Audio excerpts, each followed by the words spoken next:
Olá, boa tarde a todos e todas. Nós temos o prazer em dar início a essa primeira live do projeto Que Acolhe UERJ, Serviços Assistidos por Animais. E nesse primeiro encontro nosso, temos a grata satisfação de ter como convidada a professora, a doutora Liana Portugal, do Departamento de Ciências Fisiológicas da Universidade do Estado do Rio de Janeiro, da UERJ, Laboratório de Neurofisiologia da Emoção, do Instituto de Biologia Roberto Alcântara Gomes. E Liana vai falar sobre a neurociência das emoções na interação homem-animal, que tem tudo a ver com o objeto dos nossos serviços, nosso estudo, pesquisa e etc. Exatamente o que a gente tem sede de conhecer e poder cada vez mais explorar mais a fundo e ver a aplicação, como é extremamente relevante o trabalho que a gente já vem desenvolvendo a partir das interações homem-animal, lembrando sempre, né, dentro do contexto de saúde única, saúde humana, saúde animal e saúde ambiental, como essa integração é importante para o desenvolvimento de ambas as partes, de todos os componentes envolvidos. Agradeço desde já, Liana, a sua disponibilidade, eu sei da sua agenda também bem atribulada, e nós ainda em férias, né? Fazendo essas Exato. atividades, tá? Mas desde já, meu muito obrigado, e damos sequência com a sua apresentação. Muito obrigado. Obrigada. Então, primeiro eu gostaria de agradecer o convite do professor Alexandre. É uma honra poder estar aqui conversando um pouquinho com vocês e também participando desse projeto que é muito importante e interessante, tá? Então, antes de começar, eu queria mostrar aqui nessa foto, que é a minha filha, está vendo no cavalo, ela teve um dia de interação com esse animal. E aí, antes da gente começar, eu queria lembrar um pouco, né, que a gente vai falar da neurociência das emoções na interação homem-animal, lembrando que o ser humano também é um animal, né, do animal não humano. E eu queria então trazer um pouco dos conceitos do que a gente entende como emoção do ponto de vista da neurociência, né. Então, existem diversos pesquisadores que trabalham com emoção. E além disso, como existem tantos pesquisadores que trabalham com emoção, existem várias definições sobre o que é emoção. E o que todas essas definições elas trazem em comum é que a emoção ela é uma predisposição à ação, tá? Então, se a gente for olhar a palavra em inglês emotion, ela vem lá do latim da raiz motus, que significa movimento. Então, o primeiro ponto de partida é entender que existem definições múltiplas do que é emoção, inclusive na neurociência, mas que todas elas têm em comum é que emoção é uma predisposição à ação. Então, aqui eu trouxe apenas duas definições de emoção de dois neurocientistas bastante conceituados na área de neurociência do afeto, que é o Dolan e o Damasio. Damasio é um neurocientista português bastante famoso, porque ele trabalha bastante com divulgação da ciência. Dolan, ele define emoção como estados psicológicos e fisiológicos complexos. Reparem que eu enfatizei fisiológicos, tá? Os quais, em maior ou menor proporção, atribuem valores a eventos. Já Damasio, ele define emoção como um conjunto de reações químicas e neurais subjacentes à organização de certas respostas comportamentais básicas e necessárias à sobrevivência dos animais. Então, do conceito do Damasio, né, que foi lá proposto em 2000, a gente consegue extrair dois conceitos chaves para começar a falar um pouco sobre emoção e atividades de interação homem e animais não humanos. O primeiro, que a emoção ela tem um substrato neural, ela vai ter estruturas cerebrais específicas que detectam aquele estímulo biologicamente relevante para organizar respostas, comportamentos frente a esses estímulos biologicamente relevantes. Além disso, essas redes também participam da própria percepção da emoção, do que está acontecendo no seu corpo durante um evento emocional. Tá? E o segundo ponto é que emoção ela não é um luxo evolutivo, ela não está na nossa vida apenas para colorir a nossa existência. Na verdade, a emoção ela tem uma função biológica muito clara e muito definida. Por quê? Porque as emoções elas vão ser adaptativas na medida em que induzem ações que promovem a sobrevivência daquele indivíduo, daquele organismo e daquela espécie como um todo. Então, como a gente vem conversando, a emoção ela tem várias definições, mas existem 3 pontos cruciais que todo pesquisador que trabalha com emoção, ele vai concordar. Primeiro, a emoção envolve detecção de um estímulo biologicamente relevante. Segundo, a emoção ela vai implementar resposta, seja ela uma resposta fisiológica a um estímulo, então, uma vez detectado esse estímulo emocional, você altera seus parâmetros autonômicos, como variabilidade da tua frequência cardíaca, a tua própria frequência cardíaca, a sudorese, a salivação, movimentos peristálticos no trato gastrointestinal. Então, a emoção, ela impacta os seus parâmetros autonômicos, ela vai impactar a sua fisiologia. Segundo, e não separado dessa resposta fisiológica, a gente também entende que emoção envolve uma resposta comportamental. Então, dependendo do tipo de estímulo biologicamente relevante que você detecte, você pode ter um comportamento defensivo, caso esse estímulo seja uma ameaça. Então, a gente pode pensar numa luta, numa fuga, numa imobilização, ou caso esse estímulo seja um estímulo de segurança, um estímulo positivo, a gente pode predispor a um comportamento de aproximação, de interesse, comportamentos cooperativos de colaboração. E, por fim, a gente tem uma dimensão que é super importante, que do ponto de vista da neurociência não é emoção, mas é uma dimensão dentro da emoção, que seria o sentimento. Então, o sentimento já é uma dimensão mais subjetiva, mas não é sinônimo de emoção. Ela faz parte do que de uma dimensão da emoção. Então, com isso, a gente já começa a entender que a emoção ela é multidimensional. Por quê? Porque ela vai envolver diversas dimensões. E segundo, a emoção ela é corporificada. Então, aqui, quando a gente fala que emoção ela é corporificada, a gente precisa entender que quando a gente faz uma detecção de um estímulo emocional, de um estímulo biologicamente relevante, ele não vai impactar apenas o seu cérebro, apenas o seu sistema nervoso central e periférico. Ele vai impactar outros sistemas, como o seu sistema imune, como o sistema endócrino. Por que que isso acontece? Porque esses 3 sistemas, neuroimune, endócrino, compartilham moléculas sinalizadoras e receptoras.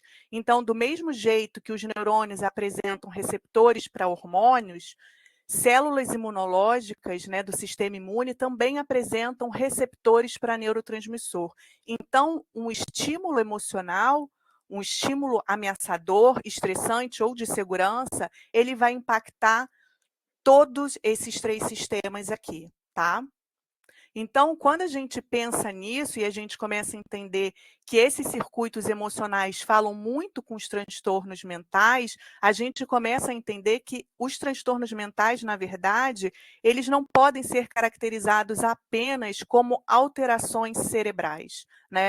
A gente precisa entender que esses transtornos, eles são transtornos sistêmicos. Por quê? Porque eles vão impactar os circuitos cerebrais, eles vão impactar a sua fisiologia periférica, então seus marcadores inflamatórios, a frequência cardíaca, a variabilidade da frequência cardíaca e também comportamentos, tá?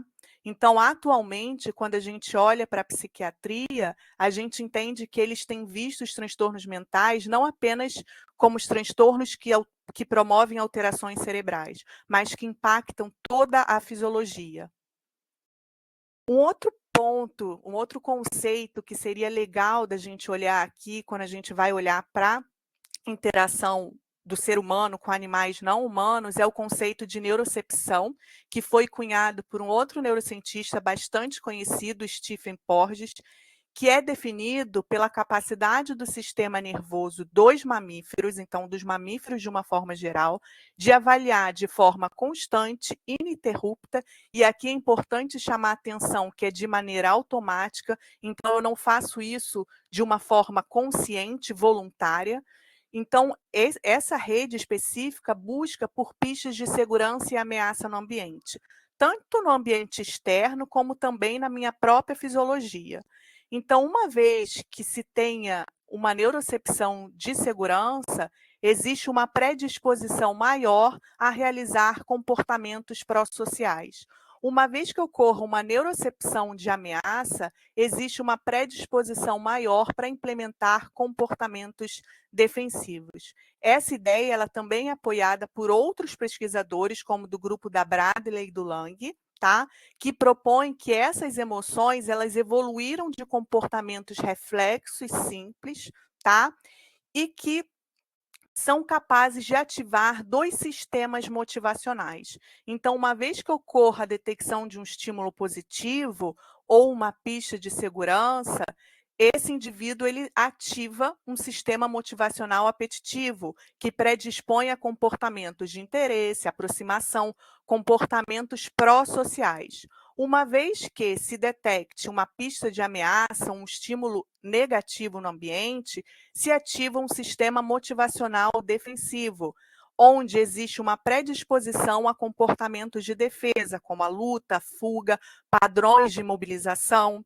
É importante ressaltar aqui que na neurociência do afeto, a maioria dos estudos, eles focaram em investigar o sistema motivacional defensivo, seus comportamentos associados e as redes cerebrais associadas a eles, porque eles estão muito relacionados com diversos transtornos mentais.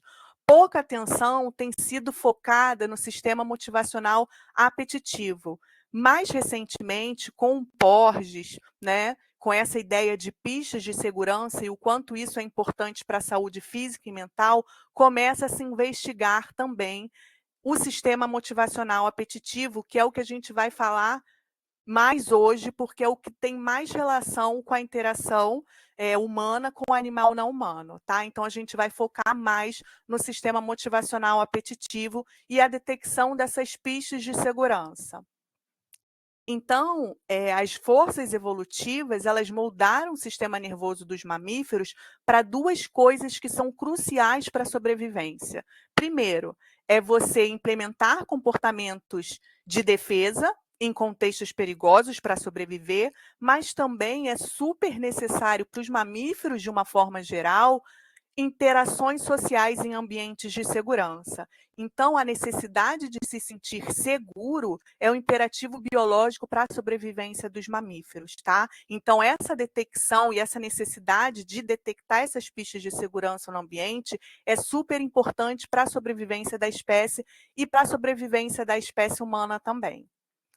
Então, a gente já começa a partir da ideia de que os seres humanos são animais emocionais, e quando a gente pensa que a gente é um animal emocional, a gente pode pensar que o nosso sistema nervoso, o nosso encéfalo, tem como base circuitos emocionais, e que somos animais sociais. Mas quando a gente vai olhar especificamente para os seres humanos, Tomasello propõe que os seres humanos são animais ultrasociais, ou seja, são animais especialmente sociais. E por que ele afirma isso? Tomasello é um pesquisador, um psicólogo da Universidade de Duke, e ele tem toda uma vida de trabalho com humanos e chimpanzés. E ele mostra que os seres humanos apresentam formas muito únicas de cooperação. E ele vem com a ideia de que a justiça distributiva, ou seja, quando eu alcanço um recurso e divido igualmente com o meu parceiro que me ajudou a alcançar esse recurso, ele chama isso de justiça distributiva. E ele informa que isso aparece muito cedo no desenvolvimento do ser humano, tá? E aí ele propõe que esse tipo de cooperação, de colaboração entre um co-específico, ele é crucial para a sobrevivência daquela espécie. Então a gente colabora e a gente coopera não porque a gente é simplesmente bons, mas é porque é uma necessidade biológica para a sobrevivência da nossa espécie. Uma vez que o outro ele se torna fundamental para a minha sobrevivência, para a sobrevivência da humanidade, existe essa ideia de que os seres humanos eles têm uma motivação intrínseca para ajudar o outro, visto que o outro agora ele se torna tão valoroso. Então, existe uma predisposição à busca de companhia, tá? Uma motivação automática para que se busque o outro, para que se busque companhia. E a gente tem várias vantagens evolutivas para não estar sozinho. Primeiro, porque é uma proteção efetiva contra predadores. Segundo, porque estar sozinho é uma condição que estimula o medo, enquanto estar em companhia é altamente gratificante e reduz o medo. E terceiro, o vínculo social, então vocês já se foi visto que, além de ser gratificante, é necessário para a saúde física, mental e para o bem-estar. Então, outro neurocientista que trabalhou, ele já é falecido, que é o Cassiopo, ele trabalhou a vida toda tentando investigar os efeitos da percepção do isolamento social. Tá? E é importante enfatizar aqui que a gente está falando de uma percepção. Então, não importa quantas conexões eu tenho, o que importa é o que eu percebo em relação àquela conexão. Se as minhas conexões fazem com que eu perceba que eu tenho vínculos sociais saudáveis e conectados, eu estou aqui nesse vermelhinho, tá? Estou com alta conexão social. No entanto, se eu me sinto, independente de onde eu estou e com quem estou, se eu me sinto isoladamente, sou isolada socialmente, eu estou aqui no azulzinho. E o trabalho de uma vida desse pesquisador foi mostrar que essa percepção ela vai impactar na tua biologia, nos teus processos cognitivos. De azul, a gente está olhando para o grupo que se percebe socialmente isolado. Então, a gente pode ver que ele tem um maior tônus simpático, uma ativação exacerbada do eixo HPA com liberação do cortisol, que é o hormônio do estresse. Quando a gente olha para a imunidade, ele tem um baixo controle inflamatório, uma baixa imunidade viral, a qualidade do sono não é boa e uma dificuldade na consolidação da memória semântica e ele se torna mais hipervigilante. Reparem que várias dessas alterações são comuns a diversos transtornos mentais. O segundo ponto, a gente vê o reverso, tá? Quando a pessoa ela se sente conectada, ela percebe estar conectada. Então, a gente tem um baixo tônus simpático, um baixo tônus do eixo HPA, tá? Um maior controle inflamatório, uma maior imunidade viral, uma qualidade de sono boa, uma boa consolidação da memória declarativa, e ele está menos hipervigilante a pistas de ameaça no ambiente. Sendo assim, então, tendo essa ideia, né, de que os seres humanos eles são animais ultrassociais, que são animais emocionais, que precisam do outro, que precisam da companhia, que precisam de vínculos sociais para a sobrevivência, Porges, ele propõe, a partir de estudos, né, da evolução neural do coração, ele propõe que existe nos mamíferos, de uma forma geral, que foi aonde começa a aparecer o nervo vago mielinizado, ele propõe um sistema nervoso social. E ele propõe que, quando se ativa esse sistema nervoso social, você promove calma, uma ativação em um nível ótimo. É um sistema que se comunica via expressão facial, gestos e postura, te permite ter uma habilidade para ler pistas sociais, engajar com o outro e ser acalmado por eles. Ativa aquele sistema motivacional apetitivo. Existe uma liberação desse hormônio ocitocina que a gente vai falar daqui a um pouquinho. Ativa essa rede neural de segurança. Promove uma alta variabilidade da frequência cardíaca no repouso. Então, um dos marcadores de saúde física e saúde mental é exatamente uma variabilidade da frequência cardíaca alta no repouso, tá? E tudo isso em conjunto transforma essa ativação desse sistema nervoso social como um sistema de resiliência, de cura, de saúde mental, física e compaixão, tá? Então, o que Porges argumenta é que as estratégias contemporâneas de promoção de saúde e bem-estar, elas falham ao não reconhecer que o se sentir seguro, né, emerge desses estados fisiológicos internos, regulados pelo meu sistema nervoso autônomo e plenamente associados com saúde física, saúde mental e bem-estar. Então, lembrando agora do que a gente viu lá no começo, sobre a neurocepção e sobre os 3 eixos, as 3 dimensões que a emoção do ponto de vista da neurociência envolve. Então, a emoção envolve a detecção de um estímulo. No caso desse sistema nervoso social, a neurocepção ela precisa ser de segurança. Então, para eu conseguir ativar o meu sistema nervoso social, eu preciso me sentir seguro. Então, a neurocepção automática ela precisa ser de segurança, tá? Então, envolve um substrato neural, então redes neurais específicas que vão detectar essas pistas de segurança no ambiente, uma reação fisiológica, e Porges propõe que ela vai ser comandada pelo nervo vago mielinizado, que é um nervo específico dos mamíferos, e esse nome, né, nervo vago, ele vem exatamente porque é um nervo que vagueia e vai inervar várias vísceras do organismo, tá? Uma resposta comportamental, quando a gente pensa na neurocepção de segurança, a gente estaria mais predisposto a colaborar, a cooperar, a nos aproximarmos, né, a ajudar ao próximo e aprender de forma significativa. Então, seria dentro desse contexto de segurança que o aprendizado significativo acontece. E, por fim, envolve o sentimento. Então, uma vez que você detecte essas pistas positivas, essas pistas de segurança, você se sente seguro, tá? E essa neurocepção estaria associada com uma saúde física e uma saúde mental. O que se vem mostrando na literatura em termos de redes sensíveis para detectar essas pistas de segurança? Então, uma das regiões que vem sido muito amplamente vista, associada com a extração de estímulos sensoriais, o significado social, é o sulco temporal superior, tá? É essa região aqui no cérebro que está parecendo um riozinho. E em inglês ele é conhecido como um rio social, porque é uma região que tem um importante componente de integração sensorial e ela consegue fazer a extração do que aquele estímulo sensorial ele vai trazer de estímulo social, tá?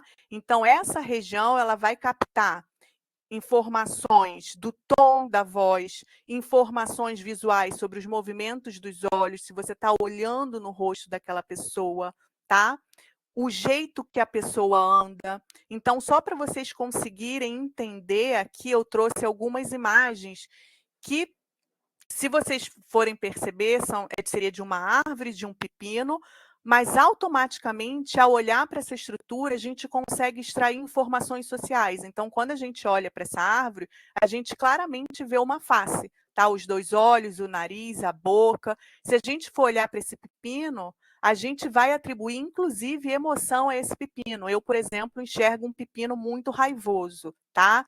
Então, quando eu estou extraindo essas informações sociais desses objetos inanimados, eu ativo de forma intensa o meu sulco temporal superior, que é super importante para extrair pistas de segurança do ambiente. Então, aqui a gente tem um trabalho publicado em 2005, onde os voluntários foram para uma máquina de ressonância magnética funcional e ouviram vozes humanas. Então, no grupo controle, ou seja, no grupo com desenvolvimento típico, ao escutar a voz humana, eu tenho uma ativação muito grande do sulco temporal superior.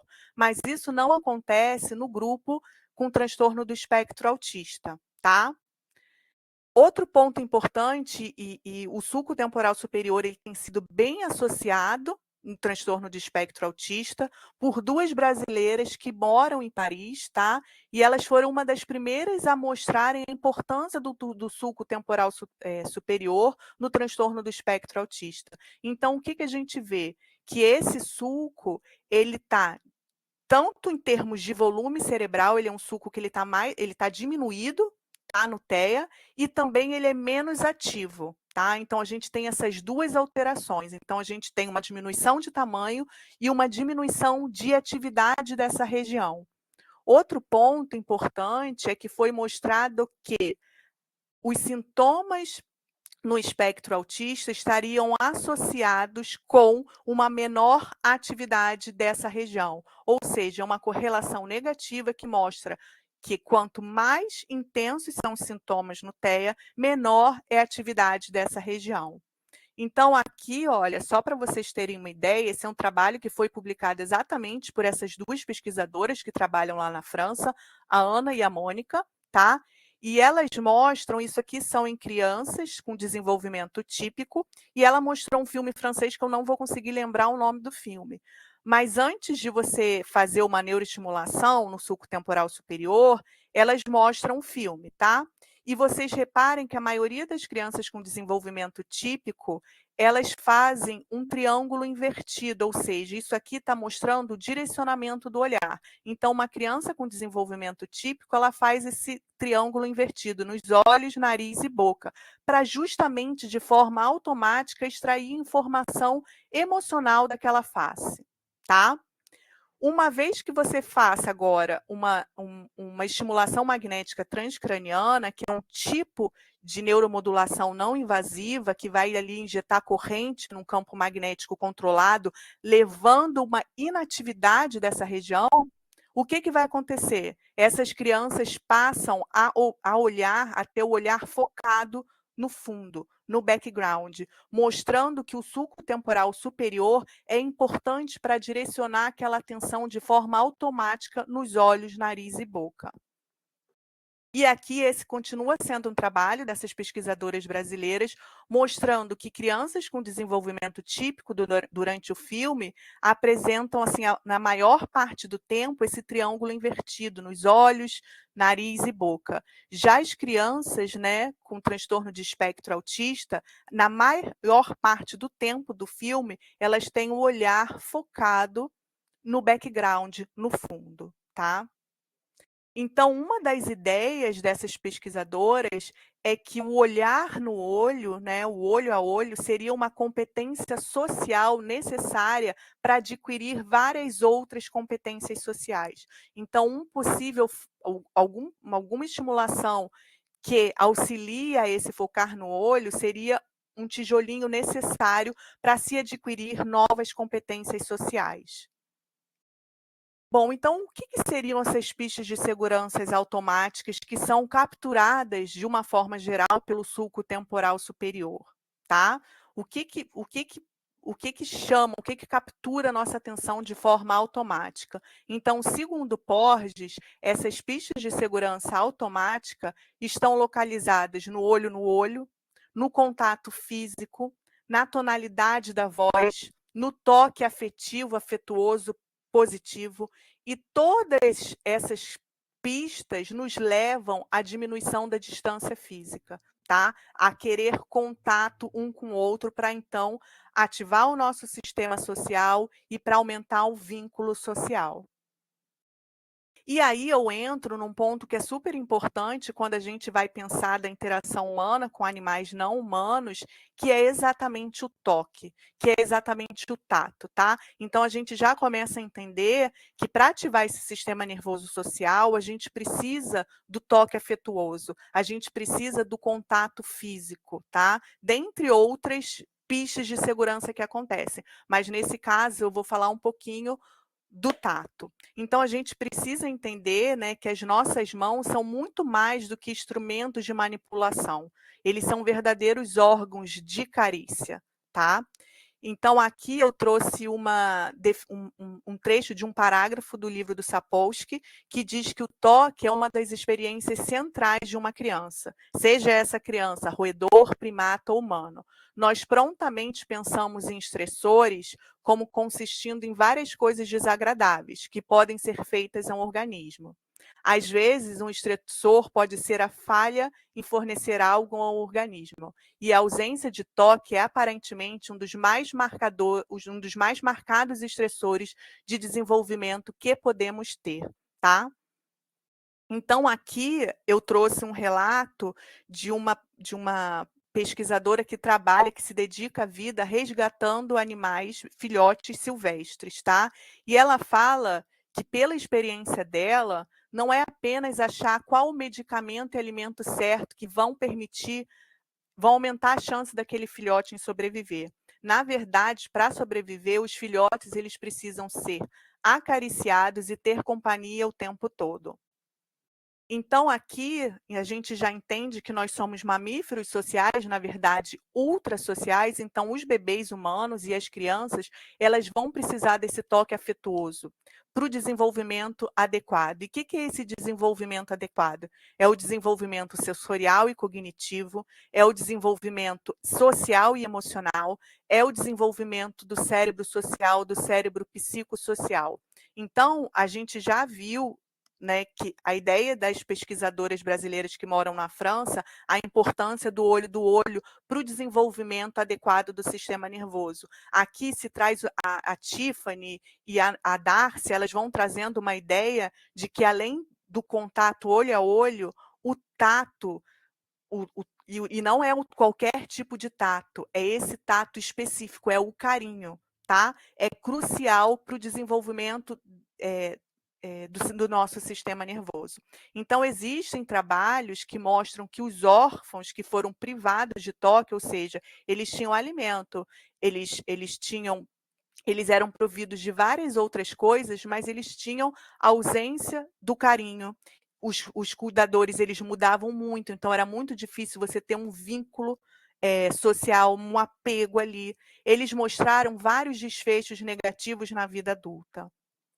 Então, o que se sabe até o momento, né? O que se sabe? Em 2005 foi descoberto que o ser humano ele possui sensores na pele específicos devotados à percepção de carinho. A gente chama esses sensores de fibra C-touch. São fibras que disparam potenciais de ação ao alisamento leve da pele, que é coincidente, que está relacionado às carícias, tá? Então, a gente tem um sensor na pele que é específico para a percepção de carinho. Então, a gente não teria esses receptores se o carinho não fosse fundamental, né, para a nossa saúde, tá?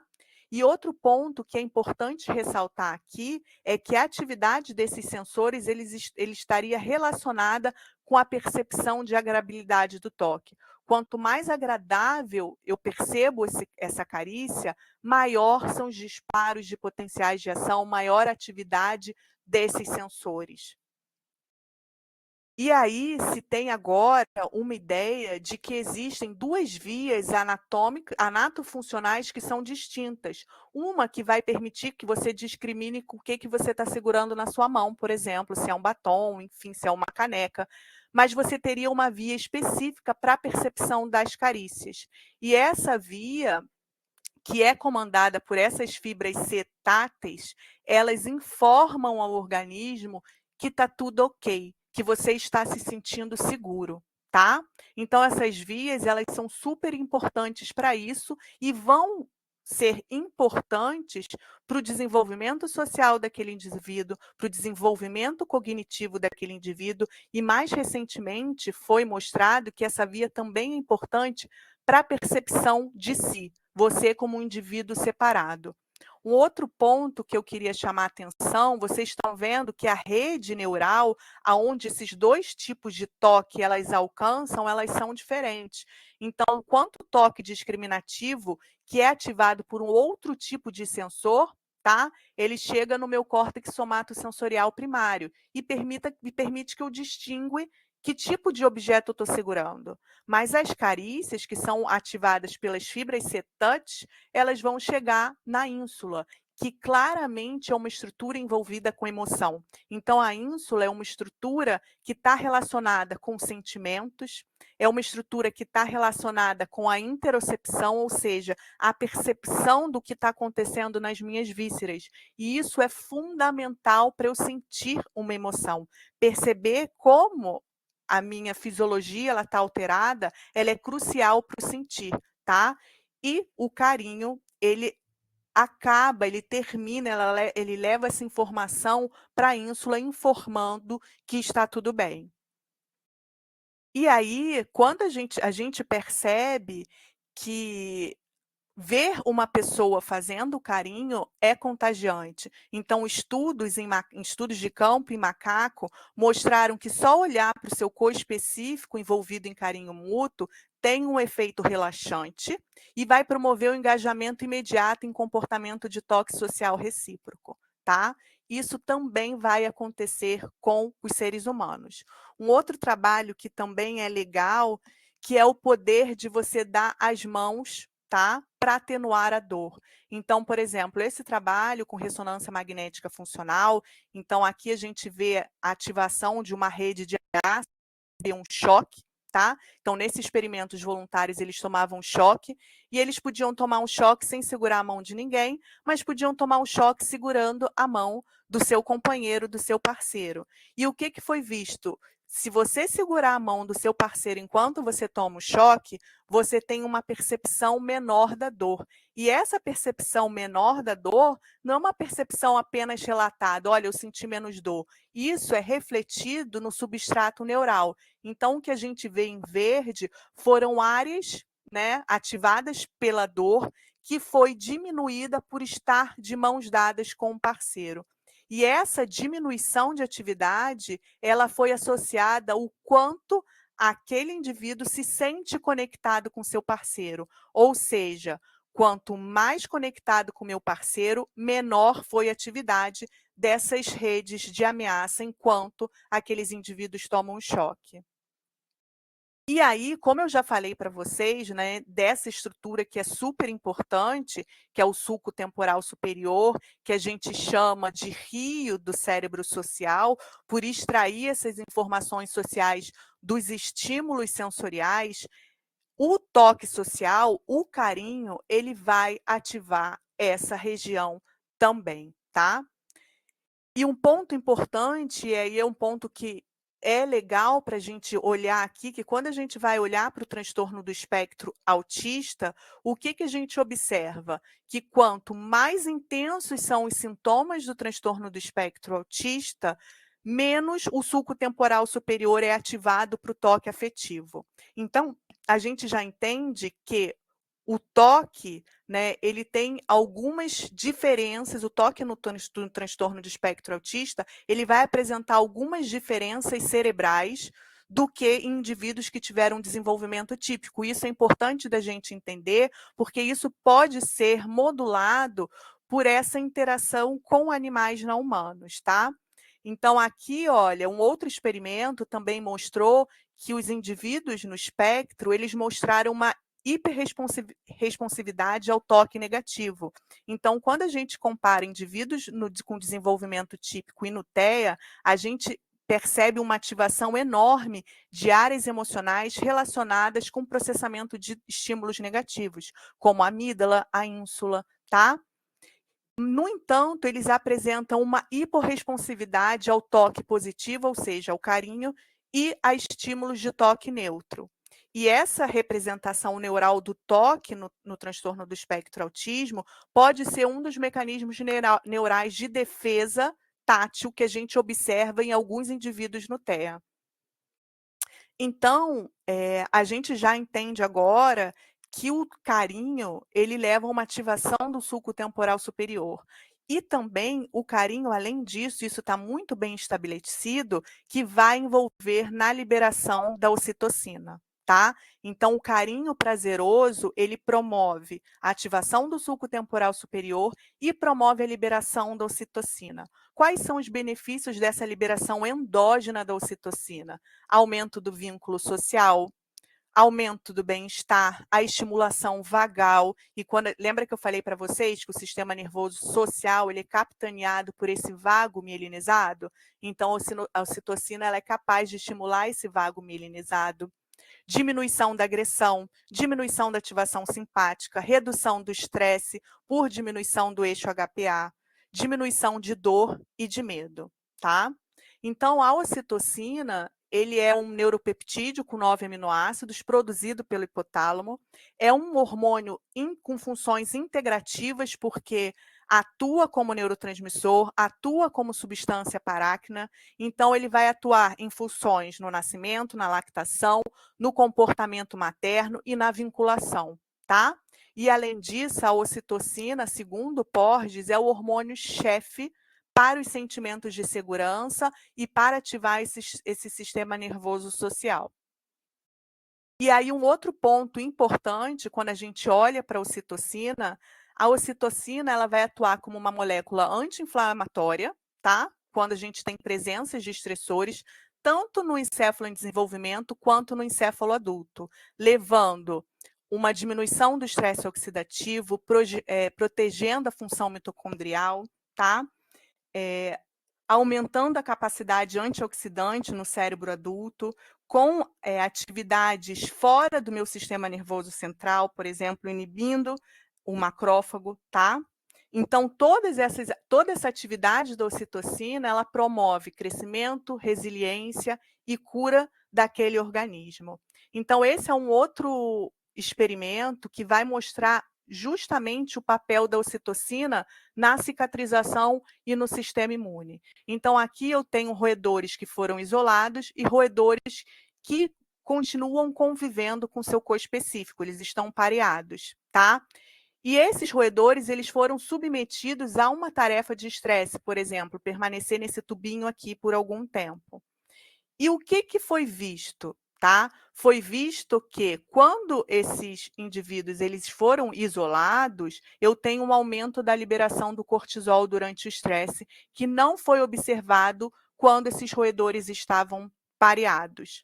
No entanto, quando você faz uma administração exógena de ocitocina, o que acontece? Você tem uma diminuição da liberação desse cortisol, mesmo nos roedores que estão isolados.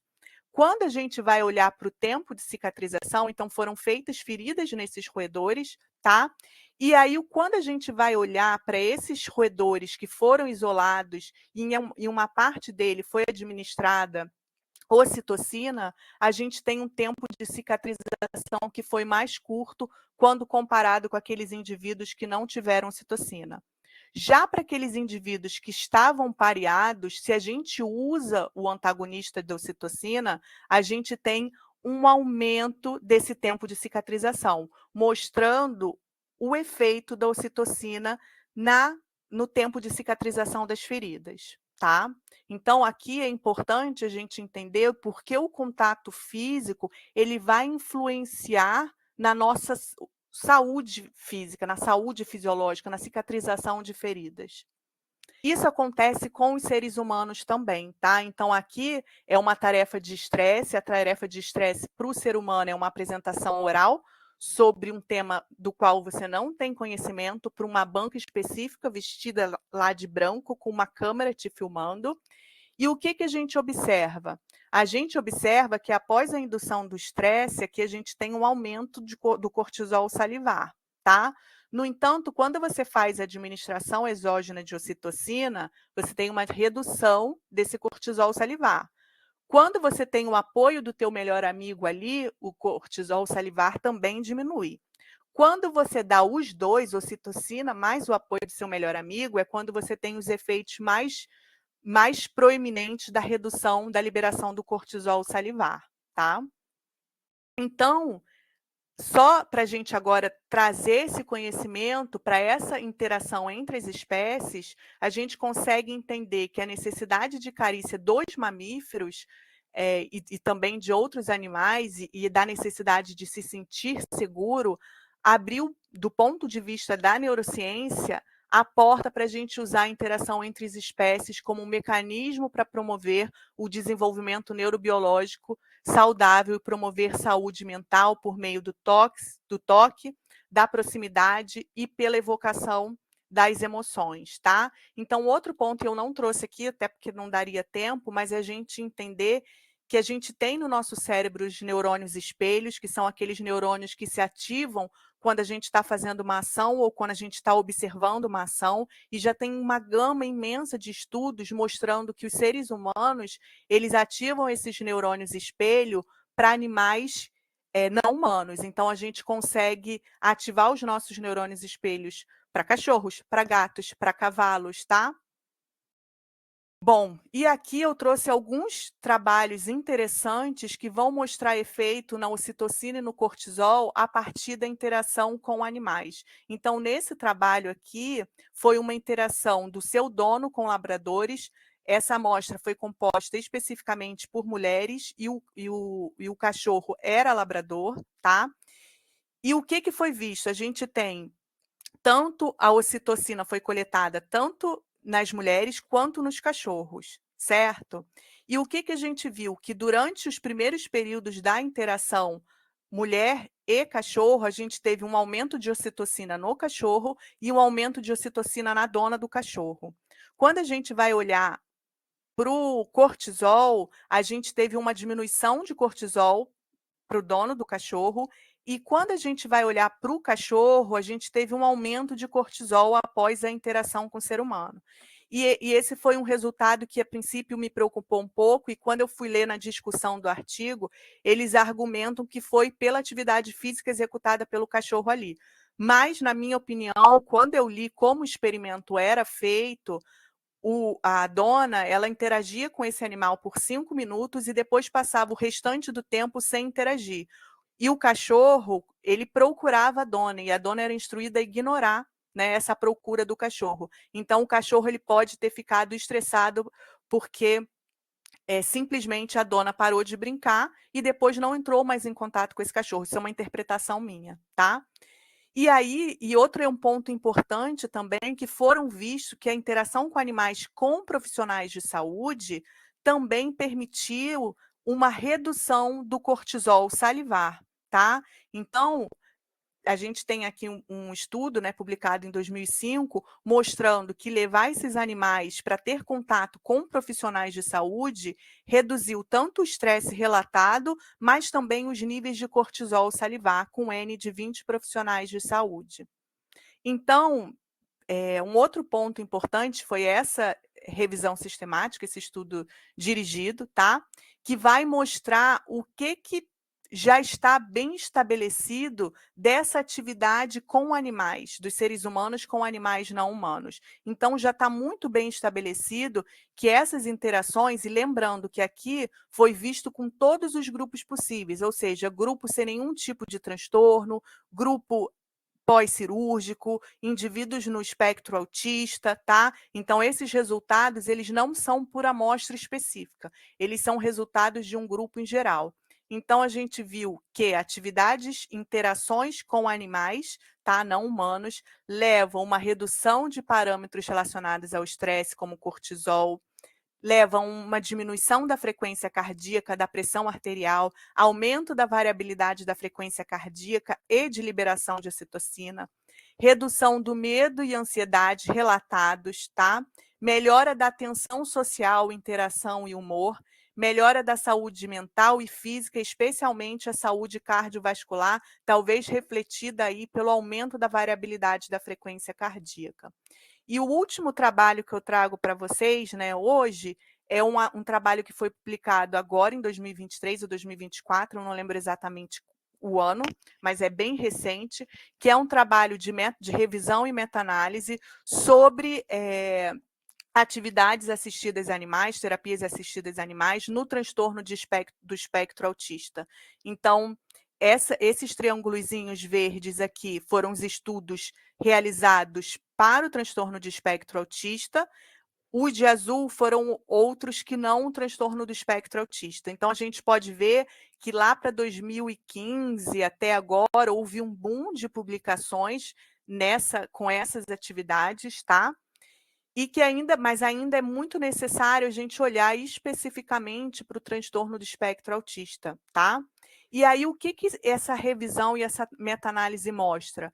Que tiveram efeitos bastante robustos de melhora na comunicação social, na diminuição de irritabilidade, na melhora da hiperatividade, um aumento do uso de palavras após essa atividade com animais não humanos. Não foi observado efeito significativo na cognição social, na motivação, na letargia e na estereotipia. E aí, esse artigo ele finaliza que existem ainda diversas limitações em como é feito esse tipo de pesquisa, mas que medidas auxiliares provenientes da neurociência, como, por exemplo, a utilização da ressonância magnética funcional, do eletrocardiograma, do eye tracking, do EEG, podem fornecer pistas e aumentar a precisão e confiabilidade dessas descobertas. Então, aqui eu finalizo que uma das ideias é poder olhar assim que após essa atividade de interação com animais, né, se a gente teria um aumento de atividade do sulco temporal superior a imagens positivas ao toque social, se a gente levaria uma diminuição do cortisol e um aumento da ocitocina, se a gente consegue alterar a variabilidade da frequência cardíaca no repouso após esse tipo de intervenção. E também olhar, também investigar se esse direcionamento do olhar, que vai fazer aquele triângulozinho, ele é retomado em indivíduos no transtorno do espectro autista. É isso, muito obrigada.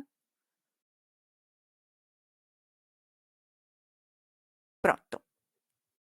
Posso parar de compartilhar? Pode, Liana, muito obrigado. Nem me interrompeu, né? Não, Foi deixei. direto. Foi direto e desde já agradeço muito toda a expansão. Tem uma pleiade enorme, né? Uma gama enorme de informações a serem exploradas. Você deixou, né? Sinalizou com vários pontos. Eu gostaria de fazer só 3 perguntas. Pode fazer. Só 3 Se eu perguntas, só souber 3 responder. colocações, e tem aqui, né, os ouvintes aqui, os presentes também, claro, vou abrir para quem quiser se Boa tarde a manifestar. todos. A primeira delas, então, é em relação ao nosso comportamento ultrasocial. Você falando da importância do compartilhar, né? Aham. Uhum. E quando isso é até uma questão de sobrevivência da nossa espécie. E Uhum. nós estamos muito Uhum. mal nesse caminho, então, né? Enquanto humanidade. Estamos, exatamente. Então, assim, quando a gente porque existe uma ideia de que os seres humanos, eles são agressivos, de que os seres humanos são extremamente competitivos, e quando a gente vai olhar na literatura, a gente percebe que existe uma gama de trabalhos, né, da psicologia evolutiva, da antropologia, que mostra que, na verdade, é o contrário, né? Para a sobrevivência da nossa espécie, é necessário a cooperação, a colaboração, né, Uhum. então é uma Bem menos predisposição. competição do que nós Exato. temos. E aí a gente pode refletir, a nossa sociedade ela foi Ah, construída em então. sistemas de competição. Se a gente for olhar as provas, os concursos, né, todos eles incentivam essa competição. E, na verdade, a gente tem essa predisposição de cooperar, porque o outro é importante para a nossa saúde física, né?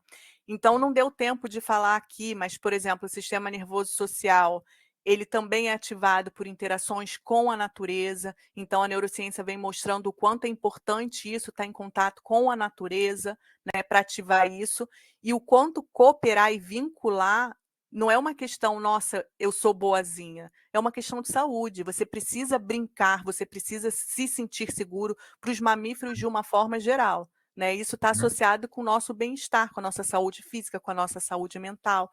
Uhum. A E é segunda exatamente. pergunta, a segunda Ah, colocação é bem relacionada dentro do estorno do espectro autista, uma experiência bem marcante, bem interessante, que a gente teve. Tem até que documentar isso melhor lá na PPC, quando a gente retomar as atividades. Eu vi em diversas pessoas, geralmente no nível 2, 1 ou 2 do espectro autista, uma delas, até que chegamos a colocar um vídeo no TECOD, no Instagram do TECOD Oeste, em que era uma adulta, já 50 anos na época, sensível ao toque. Ela não podia ser abraçada, uhum. mas ela ficou por mais de 1 hora e muito bem regulada, muito tranquila, com uma jiboia no corpo. A jiboia, ela pendurou a jiboia e ficou com a jiboia. E ficou muito bem. Tá? Mas ela só no máximo você podia cumprimentá-la, agora abraçá-la nem pensar.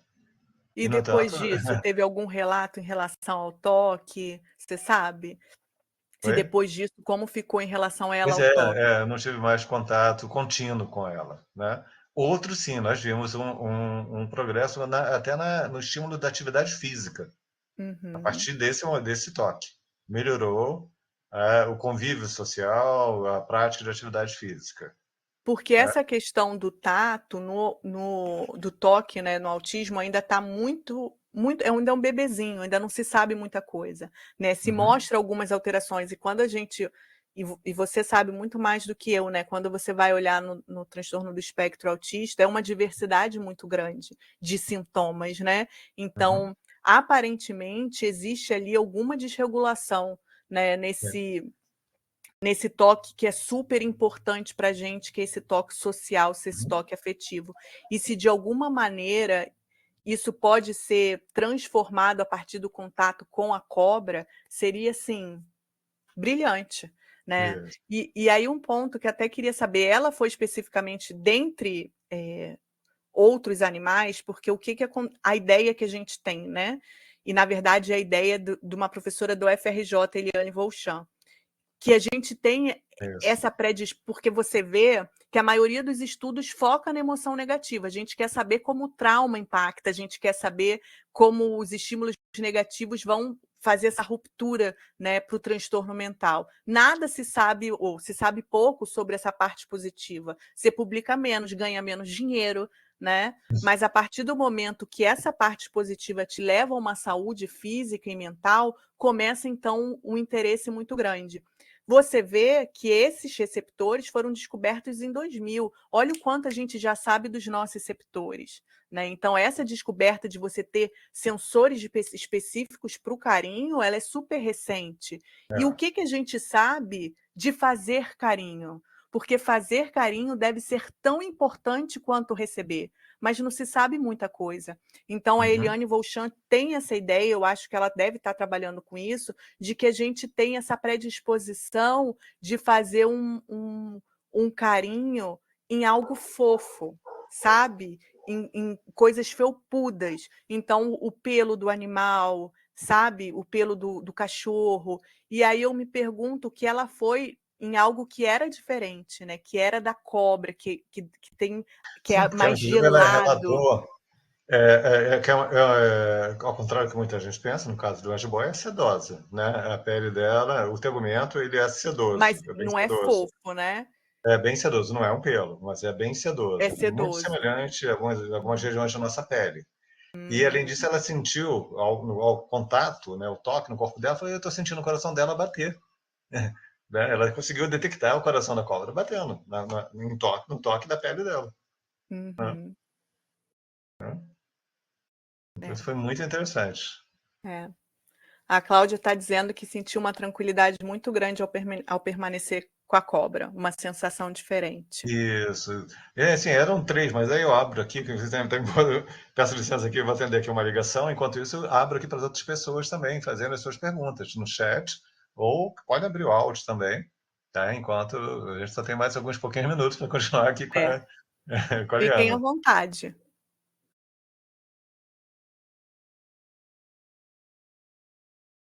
Alguém, alguém?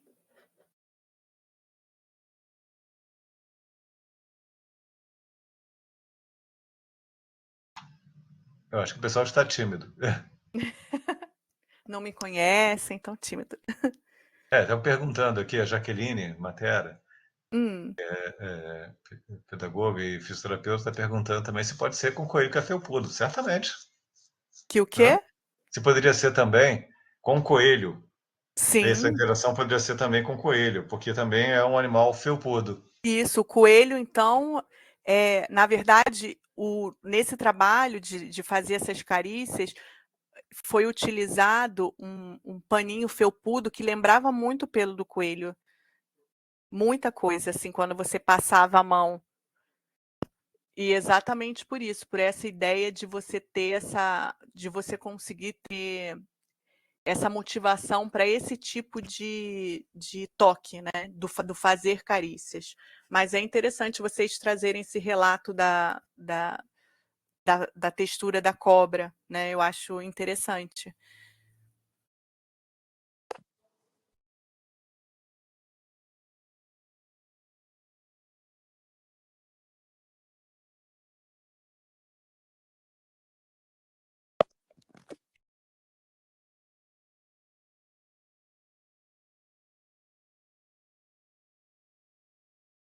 Oliana, Cláudia, eu acho que. oi. Ah, Oi, voltei.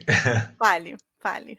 Então, assim, eu não estou vendo mais perguntas. Eu sei que tem um monte delas, né? Por exemplo, no final, acho que fica aí com perspectivas até de cooperação mesmo, de pesquisa, né? A nível do sulco temporal superior, ou mesmo no trabalho que envolva o eye tracking, né? A nível Isso. de comportamentos, né, sociais. Né, Uhum, de comportamentos sociais, o eye track, mapeamento visual, né, desse uhum. triângulo, né, que envolve Aham. exatamente os olhos, boca, né, até a boca, né, olhos, nariz e boca, que tem realmente um padrão diferenciado no autismo. Sim, sim, exato. E Então é aí isso. entra o componente dos animais aí. É, sim. Exemplo. Agora, como você, assim, rapidamente, só para a gente fechar, como você seria capaz de, com base na neurociência, justificar esse estabelecimento desse vínculo instantâneo, praticamente, tão rápido, tão empático que tem com os animais, que não tem na interação homem-homem, muitas vezes, né? Então, na neurociência eu não vou saber te dizer. O máximo que eu sei é que você ativa esses neurônios espelhos, né? Porque esses neurônios espelhos, eles seriam a base do nosso entendimento da ação do outro, certo? Uhum. Então, por Uhum. exemplo, se eu sou capoeirista e eu vejo um vídeo de uma pessoa jogando capoeira, os meus neurônios espelhos eles vão se ativar muito mais daqui comparado com aquelas pessoas que nunca fizeram, Uhum. certo? E a mesma coisa, bailarina, enfim. Se tinha pergunta se nós éramos capazes de fazer isso com outros animais não humanos. E agora a gente tem uma ampla gama de resultados mostrando que sim, né? Então, se você mostrar ali os filhotes e você ativa esses neurônios espelhos de uma forma Uhum. exacerbada, né? Exato. Então, um dos estímulos positivos que é super bem estabelecido, que a gente pode usar como imagens de laboratório, são filhotes de animais não humanos, né? Então, agora, o que que faz com que a gente tenha essa conexão? Não sei te dizer. Mais um trabalho para a gente fazer. É, é, verdade, Né? né? O pessoal está quietinho, acho que, assim, acho que gostaram muito, assim, eu gostaria de ouvir os comentários, pode ser por escrito, ou áudio, vídeo, quem quiser, Mas que foi é, excelente, tá? Foi muito bom, acho que abre todo um horizonte, tem muita coisa a ser explorada, sim, com certeza, sim. tá? E que possa que contribuir. Você falou aí, contribuição é claro, nitidamente a gente vê isso. A contribuição a partir das interações homem-animal, com o paciente no hospital, com o idoso no abrigo. Então, é o paciente, é o familiar, é a equipe multidisciplinar de saúde, Uhum, tudo e todo um ambiente circundante. Há uma melhora a nível social, inclusive, né? Dessa é. interação social, redução de estresse, de ansiedade, melhora das relações interpessoais. Tudo É. isso, né, E é eu, e diretamente eu, impactado a partir dessas interações. e eu achei interessante porque eu sempre vejo no grupo, né? Olha, a enfermeira tal perguntou da gente. E quando eu Uhum. vi o artigo que isso daí diminui o estresse do próprio profissional de saúde, veio clarão. Falei assim, é óbvio, até quem está ali cuidando está se beneficiando da interação com esses animais, Sim, com certeza, né? com certeza. Então, Então tá, teria vários relatos aqui para falar disso, mas realmente, com certeza, não tenho a menor dúvida. então tá. É, Muito obrigada e, pelo convite, foi um prazer. Estamos aí. e fica aí a dica que depois a gente vai, aqui está sendo gravado, assim que terminar a gravação, quando estiver liberado, né, para fazer o download, eu vou fazer o download e carregar, fazer o upload, né, carregar esse vídeo no canal do YouTube do Teacol e no canal também pessoal da professora Liana. Nós teremos Tá o bom. vídeo replicado para as pessoas possam beber dessa fonte. Então tá bom. Tá, Obrigada. muito obrigado Obrigada, e professor. Tchau, tchau. tchau.